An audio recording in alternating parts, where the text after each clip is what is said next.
வணக்கம். அசுரனின் அழகு பொம்மை கதையில் உங்களுடன் இணைவது நான் குமுதா மகேஷ். பபித்ராவும் அகிலாவும் கொடுத்த தைரியத்தில் மதிய நேரத்திற்கு மேல் தன்னை சமாதானம் செய்து கொண்டு வேலையில் கவனத்தை செலுத்த முயற்சி செய்து கொண்டிருந்தான் குணா. அலுவலகத்திலிருந்து கிளம்பி சென்ற ஹர்ஷவர்தன் இந்த டெண்டர் சம்பந்தமாக நண்பன் ஒருவனை சந்தித்துவிட்டு தலைமை அலுவலகத்திற்கு சென்று கொண்டிருந்தான். குணாவின் தங்கை அஞ்சலி கல்லூரி நேரம் முடிந்து வீட்டிற்கு வந்து கொண்டிருந்தாள். கடந்த ஒரு வாரமாக அவள் கல்லூரி போகும்போதும் வரும்போதும் ஒருவன் அவளை பின்தொடர்ந்து வருகிறான். பருத்த உடலும் வாரப்படாத கேசமும் சபரம் செய்யாத முகமும் கழுத்தில் ஒரு வெட்டு தழும்பும் கையில் பெரிய இரும்பு காப்பும் என பார்ப்பதற்கே அக்மார்க் ரவுடியைப் போலதான் இருந்தான். ஒரு வாரமாக அவனை கண்டுகொள்ளாமல் இருந்தவள் அவள் போகும் இடத்திற்கெல்லாம் அவன் வந்து நிற்பதும் பல்லை காட்டுவதுமாய் இருக்க தொல்லை அதிகமாகிவிட்டது என்று தன்னுடன் படிக்கும் ஆண் நண்பர்கள் இருவரின் உதவியுடன் அவனை திட்டிவிட்டாள். இனிமே என்னை ஃபாலோ பண்ணினேன்னு வை, எங்கள் அண்ணன் கிட்ட சொல்லி உன்னை போலீஸில் கம்ப்ளைண்ட் பண்ணிடுவேன் என்று அவனை எச்சரித்து விட்டு வந்திருந்தாள். இப்போது கல்லூரி முடிந்து பஸ் நிறுத்தத்தில் வந்து நின்றவள் அவன் மீண்டும் தொடர்கிறானா என்று கண்களை சுழற்றி பார்க்க அவனை காணவில்லை. பயந்துட்டான் போல, அதான் ஆளையே காணல, விட்டது தொல்லை என்று நிம்மதி பெருமூச்சு விட்டவள் தன் மொபைல் போனை எடுத்து அவன் வரவில்லை என்ற விஷயத்தை தனக்கு உதவி செய்த நண்பர்களுக்கு மெசேஜ் செய்துவிட்டு நிமிர்ந்தவளுக்கு காத்திருந்தது பெரிய அதிர்ச்சி. அஞ்சலி பஸ் ஸ்டாப்பில் நின்றிருக்க சாலையின் மறுபுறம் ஒரு பழைய அம்பாசிடர் காரை நிறுத்தி காருக்கு பக்கத்தில் நின்று அவளை குரூர சிரிப்புடன் பார்த்து கொண்டிருந்தான். இப்போது அவன் தனியாக வரவில்லை, துணைக்கு நண்பர்கள் 5-6 பேரை அழைத்து வந்திருந்தான். அவர்கள் அத்தனை பேரும் ஒன்றாக சேர்ந்து நிற்பதே பார்ப்பதற்கோ ஒருவித திகிலை உண்டாக்கியது. அவர்கள் எல்லோரும் ஒன்றாக கூடி அஞ்சலியை பார்த்து ஏதோ பேசிக்கொண்டார்கள். ஐயோ, வரமாட்டான்னு நினச்சா கூட இன்னும் 4-5 பேரை கூட்டிட்டு வந்திருக்கானே. காலேஜ் முடிஞ்சு பசங்களும் கிளப்பி போயிட்டாங்க. நான் தனியாக எப்படி இவனுங்களை சமாளிக்கிறது? அண்ணனை கூப்பிடலாம் என்ற பதட்டமாய் தன் மொபைல் போனை எடுத்தவள் குணாவிற்கு அழைக்க அவன் நிலைமையோ இன்று அதைவிட மோசமாக அல்லவா இருந்தது. அலுவலகத்தில் உண்டான பிரச்சனையில் தன் மொபைல் ஃபோனை ஸ்விட்ச் ஆஃப் செய்து வைத்திருந்தான் குணா. ஐயோ கடவுளே, என்ன ஃபோன் ஸ்விட்ச் ஆஃப்னு வருது? அண்ணா இந்நேரம் ஆஃபீஸில் தானே இருப்பார், எதுக்கு ஃபோனை ஸ்விட்ச் ஆஃப் பண்ணி வச்சிருக்காரு? அஞ்சலி, உனக்கு இன்னைக்கு சங்குதாண்டி, பேசாமல் நீ ஏன் அவனை கூப்பிட்டு கையில் காலை பிடிச்சு கெஞ்சி கதறி என்னை ஃபாலோ பண்ணாதீங்கன்னு சொல்லி இருக்கலாம். நீ உன்னோட ஃப்ரெண்ட்ஸை கூட்டிகிட்டு போய் அவனை மிரட்டின, இப்போ அவன் அவனோட ஃப்ரெண்ட்ஸை கூட்டிகிட்டு வந்திருக்கான். இப்போ என்ன செய்ய போற? நினைத்தவளாய் திரும்ப திரும்ப குணாவின் எண்ணிற்கு முயற்சித்து பார்த்தாள். அஞ்சலியை எப்போதும் தொடர்ந்து கொண்டிருக்கும் அந்த ரவுடி சாலையை கடந்து அவள் அருகில் வந்து கொண்டிருந்தான். என்கிட்டதான் வரான். பயத்தில் உடல் நடுங்க முகத்தை தைரியமாய் இருப்பது போல வைத்து கொண்டாள். உன்னோட ஃப்ரெண்ட்ஸ் ஸ்கூல் பசங்க மாதிரி இருக்கானுங்க, அவனுங்க 2 பேரை கூட்டிகிட்டு வந்து மிரட்டினா நான் பயந்துடுவேனா? எங்க இப்போ வர சொல்ல அவனுங்களை பார்ப்போம் என்று அவன் அஞ்சலியை மிரட்ட, வேண்டாம், என்னை தொல்லை பண்ணாமல் போயிடுங்க, இல்லைன்னா எங்கள் அண்ணாக்கு ஃபோன் பண்ணிடுவேன். எங்கள் அண்ணா வந்தாருன்னா அவ்வளோதான், நீங்கள் யாரும் உயிரோடவே போக மாட்டீங்க. பயத்தில் வாய்க்கு வந்ததை அடித்து விட்டாள். அவர்களை விரட்டும் நோக்கத்தில் பெரிய அளவில் பில்டப் செய்து பேசினாள். உங்கள் அண்ணன் என்ன அவ்வளோ பெரிய அப்பா டக்குறான்? இப்போ நாங்கள் உன்னை தூக்க போகிறோம், எங்க வர சொல்ல உங்கள் அண்ணனை, என்ன பண்ணுறான்னு பார்க்கலாம் என்று அந்த ரவுடி சொல்ல குணாவின் எண்ணிற்கு அஞ்சலி ஃபோன் செய்ய அவன் ஃபோன் இன்னும் ஸ்விட்ச் ஆஃபில் தான் இருந்தது. ஆனால் அவன் முன்னால் அதை காட்டிக்கொள்ள முடியாதே. அதனால் ஃபோனில் பேசுவதைப் போல நடித்து பாவலா செய்தாள் அஞ்சலி. அண்ணா சீக்கிரமாக வந்துடுங்க என்று அவள் நிற்கும் இடத்தை சொல்லி ஃபோனை வைத்தாள். பின் அவர்களை விரட்டும் நோக்கத்தில், எங்கள் அண்ணா வரதுக்குள்ளே இங்கிருந்து ஓடி போயிட்டீங்கன்னா உங்கள் உயிர் தப்பிக்கும், இல்லைனா அவ்வளவுதான் என்று சொல்ல, அவன் என்ன அவ்வளவு பெரிய ஆளா, வரட்டும் பார்க்கலாம் என்று அவர்கள் எல்லோரும் அங்கேயே காத்திருக்க, அண்ணா வர்றாருன்னு சொல்லி இவனுங்க கிட்ட சீன் போட்டுட்டேன். ஆனால் அண்ணா ஃபோனையே எடுக்க மாட்டேங்கிறாரு. கடவுளே, நீ தான் என்னை காப்பாற்றணும். மனதிற்குள்ளே புலம்பிக் கொண்டே அஞ்சலி தவித்து கொண்டிருந்த நேரம் அவள் வேண்டுதல் அந்த கடவுளுக்கு கேட்டுவிட்டதோ என்னவோ. அந்த கருப்பு வண்ண BMW கார் அவள் நின்றிருந்த இடத்திற்கு பக்கத்தில் வந்து நின்றது. அந்த காரின் உள்ளே, உங்கள் வாய்ஸ் எனக்கு சரியாக கேட்கல. இப்போது காரின் கருப்பு கண்ணாடி இறக்கப்பட்டது. 1 செகண்ட், வெளியே வந்து பேசுகிறேன் என்று தன் ஃபோனை கையில் பிடித்தபடியே காரிலிருந்து இறங்கினான் Harshavardhan. Yeah, I can hear you now என்று காரில் சாய்ந்து நின்று தன் தொழில் சார்ந்து முக்கியமான நபருடன் அவன் பேசிக்கொண்டிருக்க அஞ்சலியின் அருகில் ஹர்ஷாவின் கார் வந்து நின்றதை பார்த்த ரவுடிகள் வந்திருப்பது அஞ்சலியின் அண்ணனோ என நினைத்து விட்டனர். அஞ்சலி நின்று கொண்டிருக்கும் அந்த பேருந்து நிறுத்தமோ அதிக ஆள் நடமாட்டம் இல்லாத இடம். எப்படியோ தெய்வாதீனமாக அங்கே ஒரு கார் வந்து நிற்கவும் சந்தோஷப்பட்டு கொண்டவள், யார் இவரு? கோட்டம் சூட்டுமா பார்க்க பெரிய பணக்காரர் மாதிரி இருக்காரு. இவர்கிட்ட போய் அந்த ரவுடிங்களை பற்றி சொல்லி உதவி கேட்டா உதவி பண்ணுவாரா? ஆளும் பார்க்கறதுக்கா ஜெய்ஜாண்டிக்கா ஒர்க் அவுட் பாடியோட ஹீரோ மாதிரி தான் இருக்காரு. இவர் அவங்கள அடிக்கவே வேண்டாம், பக்கத்தில் போய் நின்னாவே போதும், அவனுங்க பயந்து ஓடிடுவாங்க. இனிமே என்னோட வழிக்கே வரமாட்டாங்க என்று நினைத்தவள், ஆனால் இவர் எனக்கு ஹெல்ப் பண்ண ஒத்துக்குவாரா என்று யோசித்து கொண்டே ஹர்ஷாவை நோக்கி 2 எட்டு வைக்க, அதற்குள் அவன் போனை பேசி முடித்துவிட்டு கார் கதவை திறக்க, ஹலோ சார் என்று அவன் கையை பிடித்து கொண்டு சிரித்த முகத்துடன் அவன் அருகில் சென்று நின்றாள் அஞ்சலி. ஏய், யார் நீ? அவளை பலார் என்று கன்னத்தில் அறிந்திருப்பான் ஹர்ஷவர்தன். சார், தப்பா நினச்சிக்காதீங்க, நீங்கள் தான் இப்போ எனக்கு கடவுள் மாதிரி. நீங்கள் எனக்கு ஒரு ஹெல்ப் பண்ணணும். என்னடா இது, முன்ன பின்ன தெரியாதவ தெரிஞ்ச மாதிரி கையை பிடிச்சிக்கிட்டு இப்படி வந்து உரிமையோட பேசுகிறாளேன்னு நினச்சிக்காதீங்க. அதோ அந்த பக்கமாக நிற்கிற ரவுடி பசங்க என்னை கடத்திட்டு போயிடுவேன்னு சொல்லி மிரட்டுறாங்க. அவங்க கிட்ட தனியாக மாட்டிக்கிட்டேன். எங்கள் அண்ணா வராருன்னு சொல்லி பயமுறுத்தி பார்த்தேன். ஆனால் அவனுங்க கிளம்புற மாதிரி தெரியலை. அண்ணாக்கு ஃபோன் பண்ணால் அவர் ஆஃபீஸில் ஏதோ முக்கிய வேலையில் இருப்பார் போல். ஃபோனை எடுக்கவே இல்லை சார். அதான் உங்ககிட்ட ஹெல்ப் கேட்கலான்னு வந்தேன். நான் உங்ககிட்ட தெரிஞ்ச மாதிரி சிரித்து பேசுகிறேன்.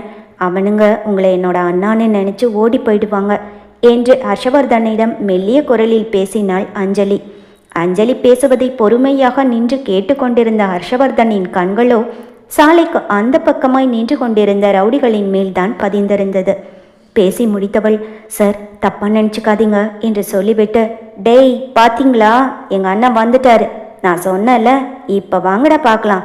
உங்கள் அண்ணன் என்ன பெரிய யுவனான்னு கேட்டல்ல, இப்போ வாடா, வந்து அவர் மேலே கை வச்சு பாரு என்று ஹர்ஷவர்தனின் கைகளை சொந்த தங்கை போல உரிமையாக பிடித்து கொண்டே கெத்தாக பேசினாள் அஞ்சலி. இந்நேரம் தன் அனுமதி இல்லாமல் ஒரு பெண் அவன் கையை பிடித்திருந்தால் அவ்வளவுதான், வெகுண்டு எழுந்திருப்பான். ஆனால் இந்த பெண் அவளை அண்ணா என்று அழைப்பதும் உரிமையாய் அவன் கையை பிடித்திருப்பதும் புது அனுபவமாக இருந்தது அவனுக்கு. இந்த மாதிரி உறவுகள் எல்லாம் அவனுக்கு கிடையாது. தனித்து பிறந்தவன், எப்போதும் தனிமையிலேயே இருப்பவன். அவன் நண்பர்கள் உறவினர்கள் வகையில் நிறைய சகோதர சகோதரி உறவுகளையும் அவர்கள் அன்பையும் பாசத்தையும் பார்த்திருக்கிறான். இதுவரை அவனை யாரும் அண்ணா என்று அழைத்ததே இல்லை, அதிலும் குறிப்பாக பெண்கள். அஞ்சலியின் அண்ணா என்ற உரிமையில் அவன் மனம் லேசாக இளகியது. அவள் முகத்தை நேருக்கு நேர் பார்த்தவன், உன் பேர் என்ன, படிக்கிறியா என கேட்டான். அண்ணா, என் பேர் அஞ்சலி, நான் காலேஜில் படிச்சுட்டு இருக்கேன். இந்த ஒரு வாரமாக இவனுங்களில் ஒருத்தன் என் பின்னாடியே வந்து என்னை தொல்லை பண்ணிட்டு இருந்தான். அதோ கழுத்தில் தழும்பு கூட இருக்கே, அவன்தான். நேற்று என்னோட ஃப்ரெண்ட்ஸை கூட்டிகிட்டு வந்து அவனை மிரட்டி விட்டேன். அப்போது பயந்த மாதிரி போனவன் இன்னைக்கு அவனோட ஃப்ரெண்ட்ஸுகளை கூட்டிகிட்டு வந்திருக்கான் என்று பயந்தபடியே அஞ்சலி கூற, சரி இப்போ என்ன செய்யணும், அவனுங்களை மிரட்டணுமா இல்லை அடிக்கணுமா என்று ஹர்ஷவர்தன் கேட்க அஞ்சலிக்கு ஒரே சந்தோஷம். அவன் அவளுக்கு உதவி செய்ய ஒத்துக்கொண்டு விட்டானே என்று. அண்ணா, மிரட்டினா மட்டும் பார்த்தாது, நாளைக்கு திரும்பவும் வந்தாலும் வருவாங்க. நீங்கள் ரொம்ப ஸ்ட்ராங்காக இருக்கீங்க. 2 தட்டு தட்டி வச்சிங்கன்னா இனிமேல் எப்பவுமே எனக்கு இவனுங்க தொல்லை இருக்காது என்று அவள் சொல்ல, சரி என் கூட வா. அவளை உடன் அழைத்து கொண்டு சாலையை கடந்து அந்த ரவுடிகள் இருக்கும் இடத்தை நோக்கி நடந்தான் ஹர்ஷவர்தன்.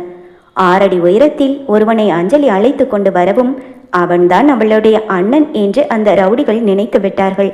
ஹர்ஷாவின் நடை, உடை, பாவனை, அவன் தோற்றம் என்று அவன் பணக்கார மிடுக்கையும் அவன் கம்பீரத்தையும் பார்த்து பயந்து போன ரவுடிகள் பயத்தை வெளிக்காட்டி கொள்ளாமல், என்ன சொன்ன மாதிரியும் உன் அண்ணனை கூட்டிட்டு வந்துட்ட போல இருக்க, இவன் என்ன அவ்வளவு பெரிய ஆளா என்று கேட்டு முடிக்கும் முன்னரே ஹர்ஷா அவன் நெஞ்சில் குத்திய கொத்தில் ஒரே நேரத்தில் ஒருவர் மேல் ஒருவராக 3 தரையில் விழுந்து கிடந்தனர்.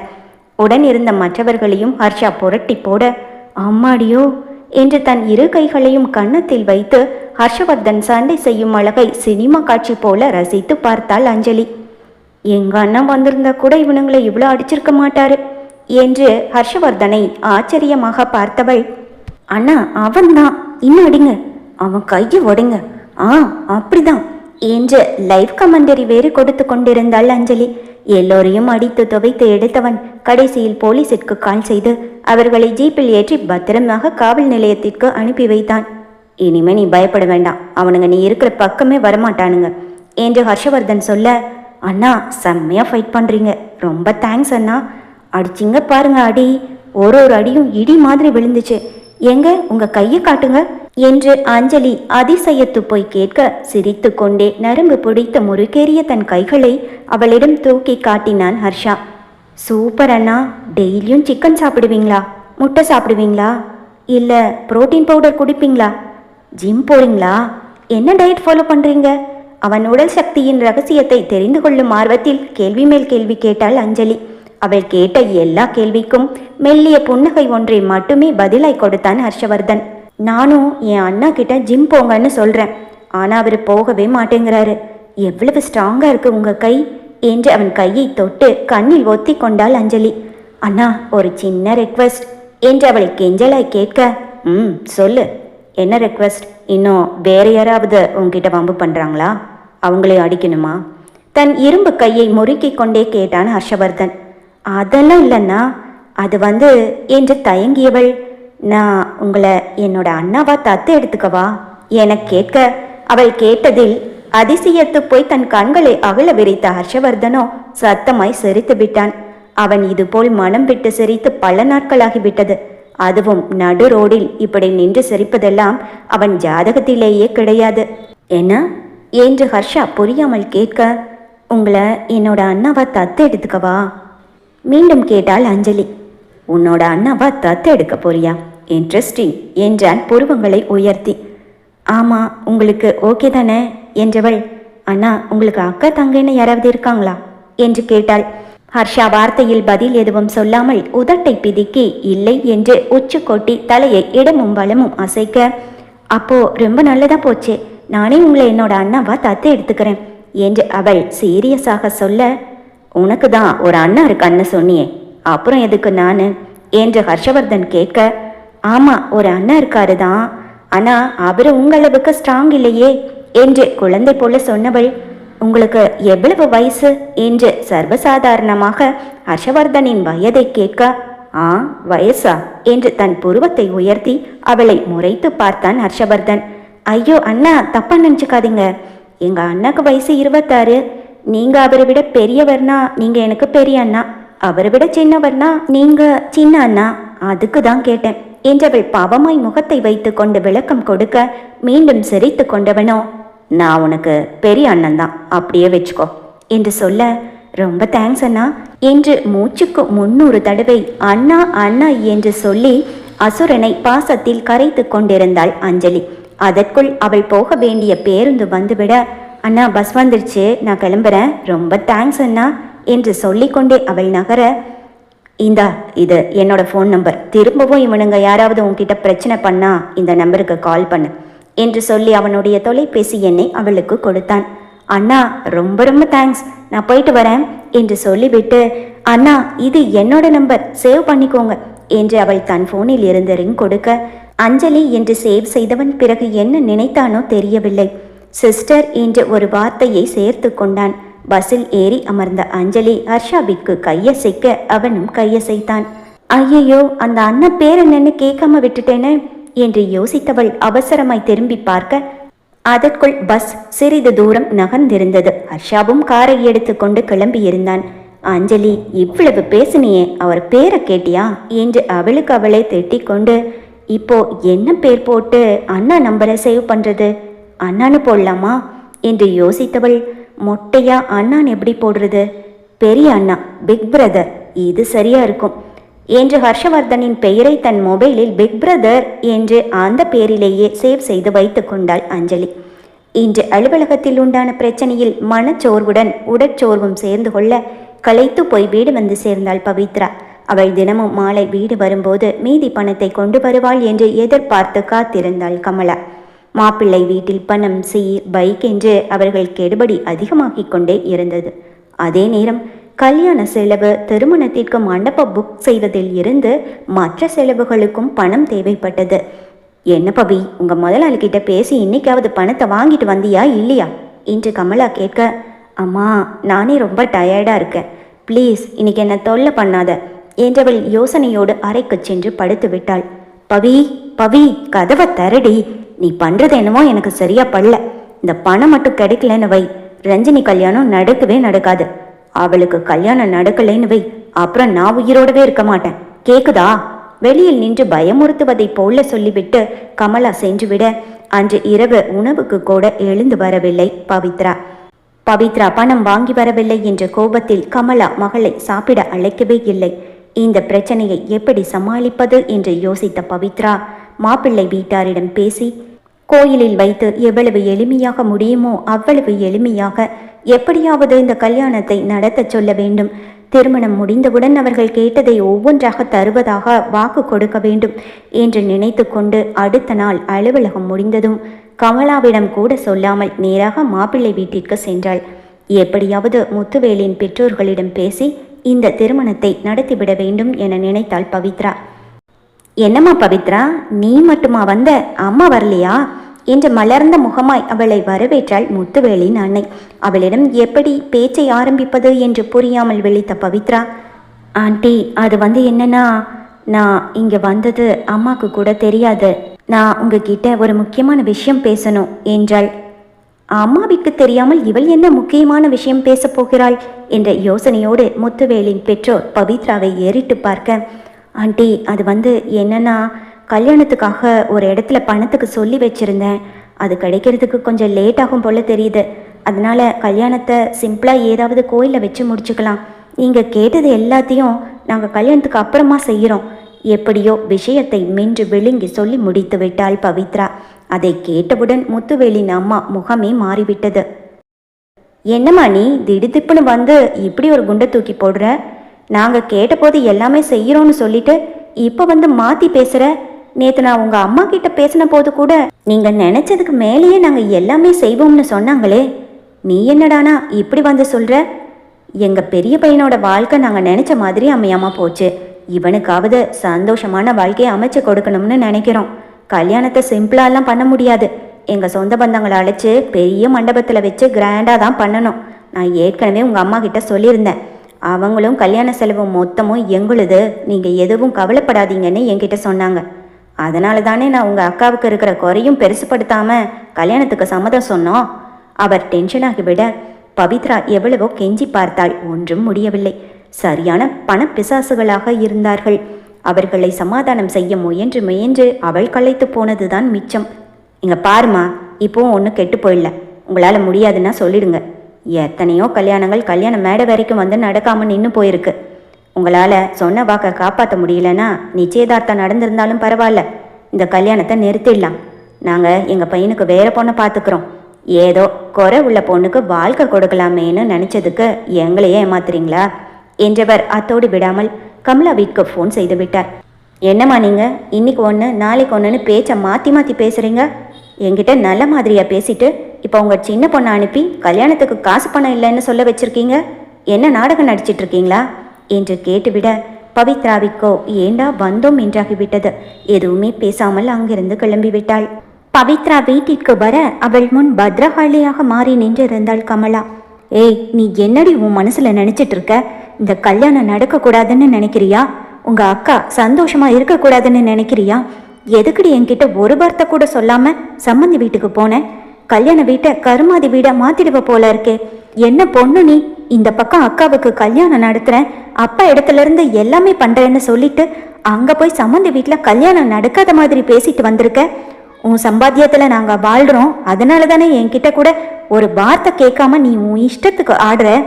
உன்னால முடியாதுன்னா முன்னாடியே சொல்லி இருக்கலாம்ல. உன் அக்கா காலத்துக்கும் கண்ணியாவே இருந்துட்டு போகட்டும்னு அப்படியே விட்டுருப்பேன். இல்லைனா ஏதோ ஒரு ஆத்துலையோ குளத்துலையோ பிடிச்சு தள்ளி இருப்பேன்னு.